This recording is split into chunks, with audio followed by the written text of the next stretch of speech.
മാലിന്യത്തെ വളമാക്കാനും ഇടങ്ങളിൽ വിളവൊരുക്കാനുമുള്ള പരിശ്രമത്തിൽ കാഞ്ഞങ്ങാട് നഗരസഭ. പുതിയകോട്ടയിലെ mini civil station പരിസരം ശുചീകരിച്ചുകൊണ്ടാണ് ഇവർ ഈ മാതൃകാപരമായ ഉദ്യമത്തിന് തുടക്കം കുറിച്ചത്. This news sponsored by Immanuel Silks, Kanhangad, Kannur and Thrissur.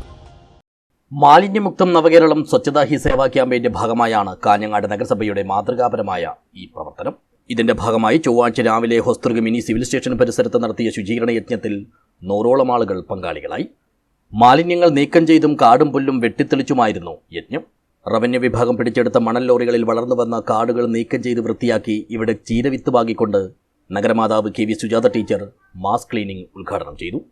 കേരളത്തിലെ ഗവൺമെൻറ് തന്നെ മാലിന്യമുക്ത നവകേരളത്തിനായിട്ട് വിവിധ പദ്ധതികൾ ആവിഷ്കരിച്ചുകൊണ്ടിരിക്കുകയാണ്. അത് ജനകീയ ക്യാമ്പയിനിലേക്ക് എത്തിയിട്ടാണ് ഈ ഘട്ട പ്രവർത്തനങ്ങൾ നടക്കുന്നത്. എല്ലാ സന്നദ്ധ സംഘടനകളും വ്യക്തികളും കുടുംബശ്രീ ഉൾപ്പെടെയുള്ള മറ്റ് പ്രവർത്തകരും അതുപോലെ തന്നെ സർക്കാർ ഉദ്യോഗസ്ഥരും ഒക്കെ അതിൽ പങ്കാളികളാകണം എന്നുള്ളതാണ്. ഇത് ഒരു തുടക്കമാണ്.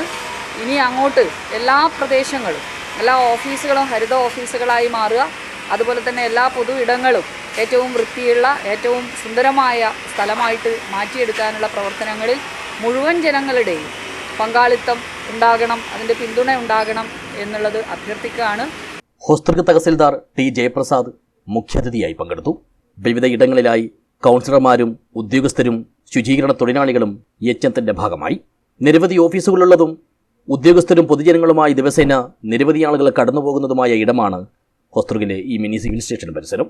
ഇങ്ങനെയുള്ള പ്രധാന പൊതു ഇടങ്ങളെ ശുചിത്വത്തിന്റെ പ്രതീകം തന്നെയാക്കി മാറ്റുക എന്നതാണ് ഈ പ്രവർത്തനത്തിലൂടെ നഗരഭരണസമിതി ലക്ഷ്യം വയ്ക്കുന്നത്. വരും ദിവസങ്ങളിലും ഇത്തരത്തിലുള്ള യജ്ഞങ്ങൾ തുടരും.